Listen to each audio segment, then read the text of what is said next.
On the 23rd and 24th of August 2018, the Department of Environmental Affairs hosted the South African National Talanoa Dialogue at the Midrand Conference Centre in Johannesburg. The National Talanoa Dialogue was held in support of South Africa's commitment to the Paris Agreement. The dialogue was attended by stakeholders from business, labour, civil society, and government, providing key insights into local and international efforts in combating climate change. It is therefore my honor to convene this South African National Talanoa Dialogue today. This public consultation, therefore, is a platform for all South Africans to share their stories of climate action, covering the question of where they are, what their aspirations are, and how they intend getting there. So the most serious challenge in the country is poverty and inequality.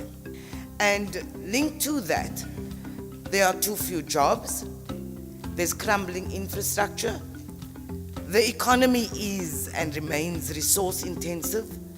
We continue to have spatial divides in our country that pretty much reflects the old apartheid spatial divides. Education, biggest problem, there's a high disease burden, poor public service, high levels of corruption, still divided communities. Now we can just imagine a future Africa where every day is on the average 6 degrees warmer than it is supposed to be. There are many credible modeling studies indicating that that may well yield a collapse of the maize crop in Africa. And it seriously threatens livestock production in southern Africa and in subtropical North Africa. And this is a world we really want to avoid as Africa.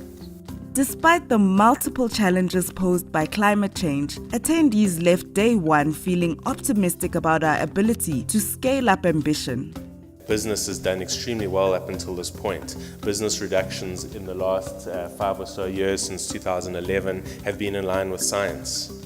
The challenge, of course, is how do we keep that momentum going, and that's going to require innovation. Good luck to all of you, but make good use, as the Minister invited you, of the collective wisdom and brain here in the room. Day 2 of the National Talanoa Dialogue was focused exclusively on the breakaway group discussions, where participants reflected on Talanoa's 3 core questions. Where are we? Where do we want to go? How do we get there? We always talk about issues of climate change, the effect of climate change, what can we do, but we have never conceptualized it at a level where one will want to influence the communities in terms of their behavior. The projects with the lessons that we are learning on the ground is people are seeing the changes that are on the ground as a result of climate change, and they are saying we want to adapt. We're looking at how can we implement the recommendations of the TCFDs. Our insurance premium have increased significantly, because we've got a high carbon exposure in our business, and investors and insurers are saying, you have to give us something, tell us what's your exposure. And I think that discussion within the board and the technical staff is gonna start helping us to come up with innovative way of constructing the mine of the future. It's got huge implication, for the economy of this country. The inputs shared throughout the 2-day process were recorded by the Department of Environmental Affairs and will form part of the legacy of the Talanoa dialogues in South Africa. While many perspectives were shared during the process, there were key recommendations which include working towards a carbon-neutral South Africa by 2060, the establishment of a presidential Just Transition Task Force, increased integration of climate change in development planning, especially at municipal level, identification of skills that will be required in a low-carbon economy. South Africa should continue to carry its fair share of limiting average global temperature rise to below 2 degrees Celsius.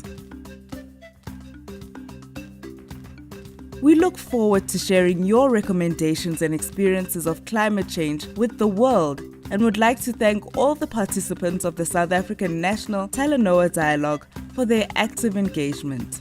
As a nation, we have achieved a lot through dialogue. We know that deep in our hearts. And I hope that this dialogue can usher in a new way through which we look at this collective climate change problem and come up with a solution. Solutions that are different, go in different directions. Not talking to climate change may not help us. Let's come up with a solution that is bigger than a single input of each one of us.